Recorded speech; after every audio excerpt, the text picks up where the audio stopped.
Bonjour et bienvenue dans cette vidéo de la chaîne Flowdude. Nous allons parler dans cette vidéo d'expatriation et plus particulièrement d'expatriation de la Suisse vers l'Indonésie. Alors pourquoi quitter la Suisse, ce pays si merveilleux, ce pays stable économiquement, politiquement? Pourquoi venir en Indonésie? Eh bien, il y a différentes raisons qui me poussent à quitter la Suisse. Il y en a plein qui auraient pu me faire rester. Bien sûr, quitter ses amis, c'était une décision qui était très difficile. Quitter la stabilité professionnelle, quitter l'entourage, quitter le cercle de connaissances, donc tout mon réseau professionnel aussi qui se trouve actuellement en Suisse, ça a été une décision très compliquée. Actuellement, en Indonésie, je me trouve aussi face à un mur. Je pensais que ça serait simple, je pensais que ça serait plus simple, pas simple, mais plus simple. Et en fait, l'Indonésie, c'est aussi un pays très compliqué. C'est pour ça que je pense important de faire cette vidéo, parce que des fois on a tendance, et moi le premier, à idéaliser l'expatriation. On peut voir Bali, on peut voir les plages, on peut voir le soleil, la chaleur, on peut voir la sortie de la zone de confort, et c'est vrai que ça en fait partie.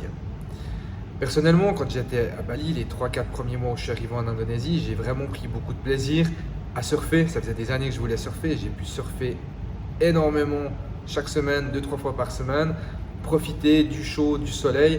Même si on était en saison des pluies, il y avait quand même énormément de soleil, et ça c'est vrai que c'est vraiment génial.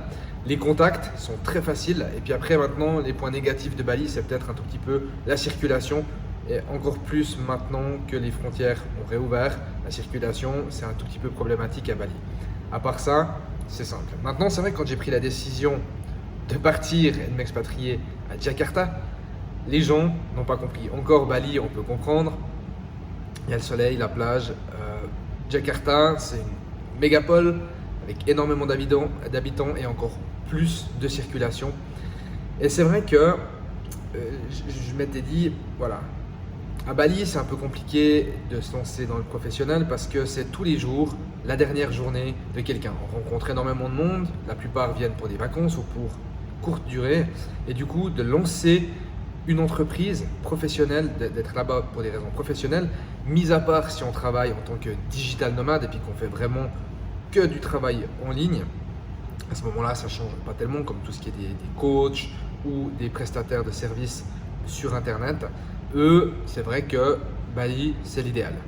Pour quelqu'un comme moi qui lançait, alors j'avais, quand je suis arrivé à Bali, une société dans tout ce qui était de la création de sites web, mais après j'ai décidé de continuer dans l'immobilier, tout ce qui était contrôle, qualité, sécurité, trouver les investissements, les meilleurs investissements pour les personnes qui habitent en Suisse et qui veulent investir ici en Indonésie. Et c'est vrai que à Bali, lancer ce type de commerce, c'était un petit peu compliqué.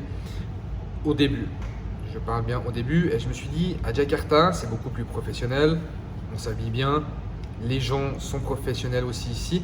Savoir que la moyenne d'âge à Jakarta elle est beaucoup plus élevée aussi. J'ai pas les chiffres exacts, mais je pense que ça doit être aux alentours de 45-50 ans pour les expats, la moyenne d'âge, alors que si on prend Bali, on doit être plutôt aux alentours de 25-30 ans, donc beaucoup plus dans ma gamme d'âge. Et c'est vrai que maintenant ça fait 2 mois que je suis à Jakarta et je regrette, pour être totalement sincère, un tout petit peu mon choix. Alors, je vais aller en 2 étapes. Je regrette mon choix, mais je ne le regrette pas. Pourquoi? Parce que ça m'a permis de me lancer, ça m'a permis de créer une percussion, enfin ça m'a permis de percuter en mode je me lance à 100%. J'ai fait toute la documentation, tout ce qui était de l'analyse, tout ce qui était préparation des dossiers, rencontrer du monde, j'en ai rencontré un petit peu. C'est vrai que c'est cool. J'ai été un petit peu dans la haute société, on peut dire, de Jakarta. Et ça, c'est chouette, mais c'est chouette un moment. Je le disais dans la précédente vidéo, il y a beaucoup de fake. Et malheureusement, ce fake se retrouve aussi sur le monde professionnel. Dans le sens où énormément de monde que tu rencontres vont te dire oui, je veux vendre cet appartement, ou je veux vendre cet immeuble, ou je veux vendre ça. Et en fait, en tant qu'étranger, parce que je suis un étranger ici, je suis très facilement mis de côté aussi. Ça veut dire qu'ils apprécient les conseils, ils vont tirer les bénéfices de ce que tu vas leur conseiller, de ce que tu vas leur dire au niveau qualité. La plupart du temps, ils sont d'accord avec toi. Mais après, derrière, quand il s'agit de te donner le contrat pour vendre leur appartement, vendre leur maison, vendre leur hôtel, j'ai eu énormément de contacts.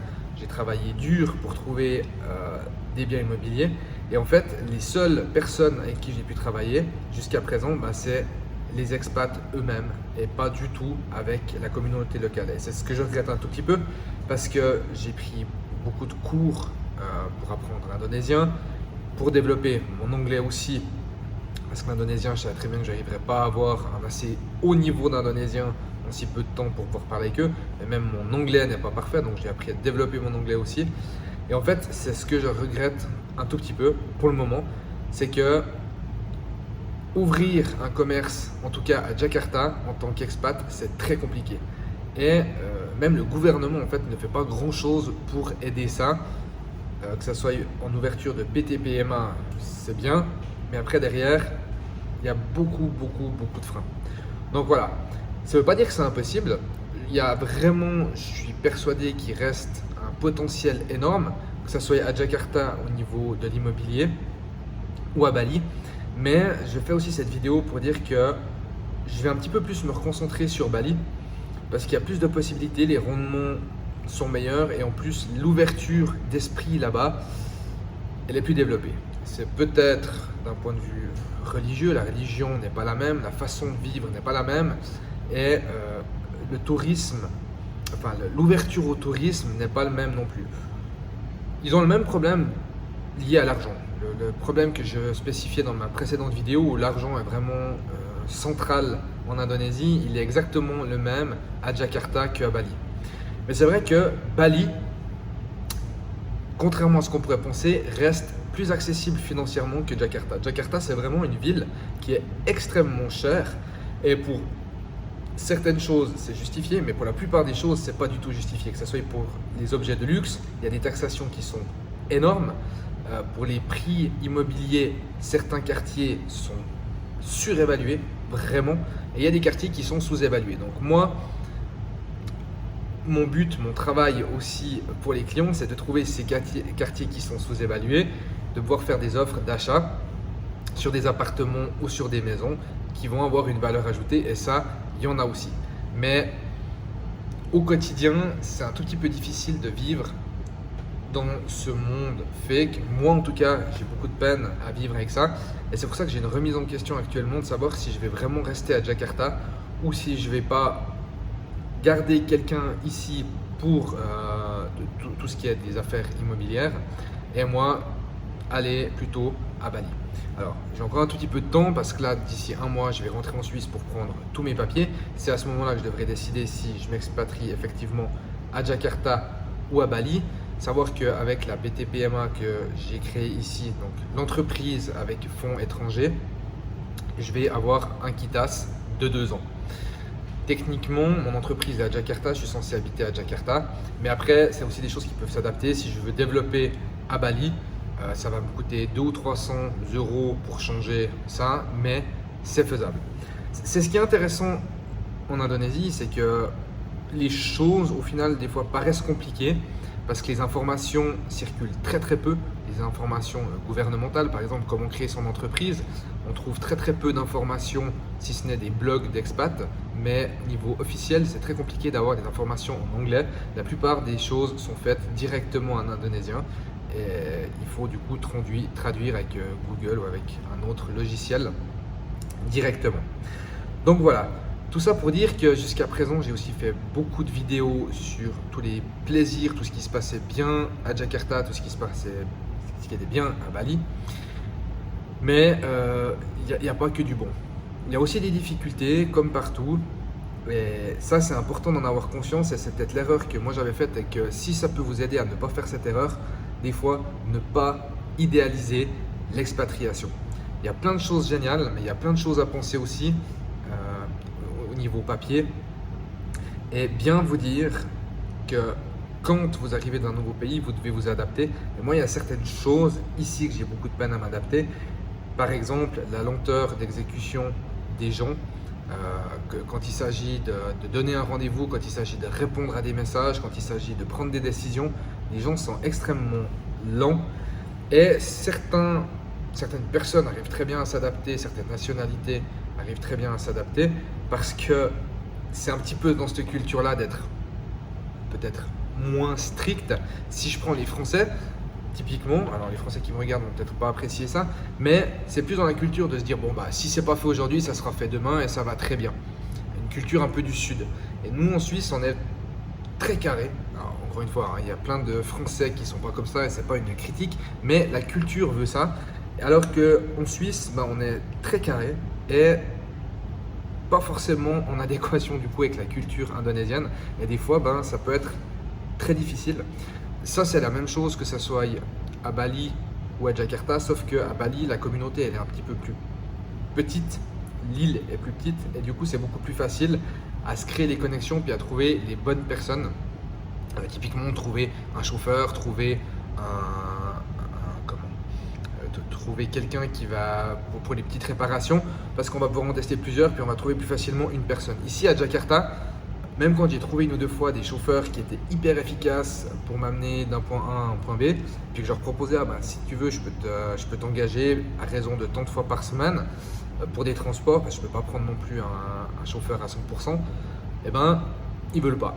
Donc ils sont pas motivés par ce travail. Alors c'est aussi parce qu'ils disaient oui, mais si après j'ai ce qu'ils m'expliquaient, c'est que si ils ont un travail fixe derrière, ils peuvent pas accepter via Grab ou via d'autres applications comme ça. Du coup, eux, ils ont l'impression de perdre de l'argent malgré que ça leur ferait un fixe. Donc voilà, ça c'est un petit peu compliqué, c'est un petit peu mon coup de gueule, si on peut appeler ça comme ça, de la semaine. Mais pensez pas non plus que l'expatriation c'est 100% de facilité. Maintenant, moi je le prends aussi comme une motivation, comme de l'énergie à me dire, bah, si d'autres se sont arrêtés trop rapidement, c'est peut-être qu'il y a quand même une possibilité.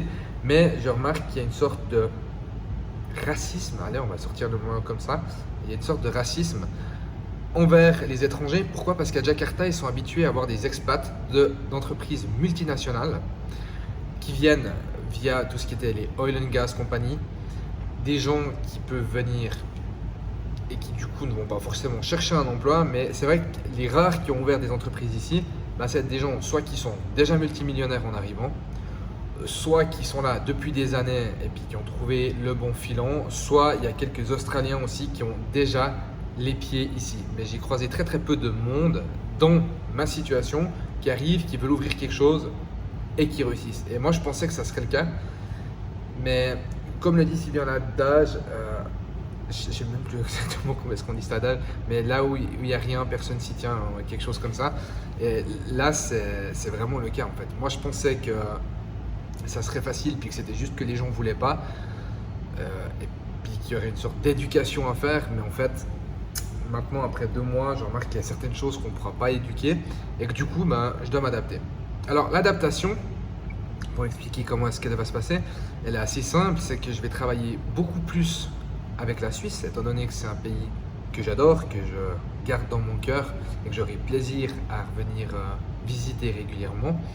Et je vais proposer des formations en ligne sur tout ce que j'ai pu apprendre sur l'immobilier, comment devenir propriétaire, donc les bases, ce n'est pas des conseils financiers parce que je n'ai pas de formation universitaire pour ça, mais partager mon expérience, comment devenir propriétaire, comment est-ce que moi je suis devenu propriétaire, avec d'autres conseillers aussi. J'ai la chance d'avoir un grand réseau dans ce domaine-là. Donc le but c'est de proposer des formations, tout ce qui est tourné autour de l'immobilier. Pourquoi? Parce que en faisant un peu des recherches, j'ai remarqué qu'il y avait peu de formations en matière d'immobilier et que les rares qui existaient, elles étaient extrêmement chères. Et moi j'ai envie de rendre accessible ça à tout le monde parce que l'immobilier, c'est vraiment une passion. Je pense que c'est une stabilité économique, c'est un besoin de l'être humain d'avoir un toit sur sa tête. Et ce que j'aime dans l'immobilier plus précisément, c'est ce fait de pouvoir accompagner les gens de A à Z. Ils ont un rêve, vous avez un rêve, vous avez un projet, je vais pouvoir écouter ce rêve et le concrétiser, que ce soit financièrement dans la première étape, trouver le bon objet, le négocier et préparer le dossier avec la banque et pour finalement l'avoir et y habiter. Donc je trouve que c'est des jolies histoires de vie et c'est ça qui m'attire dans l'immobilier. Et c'est ce que pour le moment j'arrive pas encore à retrouver avec l'Indonésie, puis du coup je vais essayer de faire ce lien. gentiment avec la Suisse.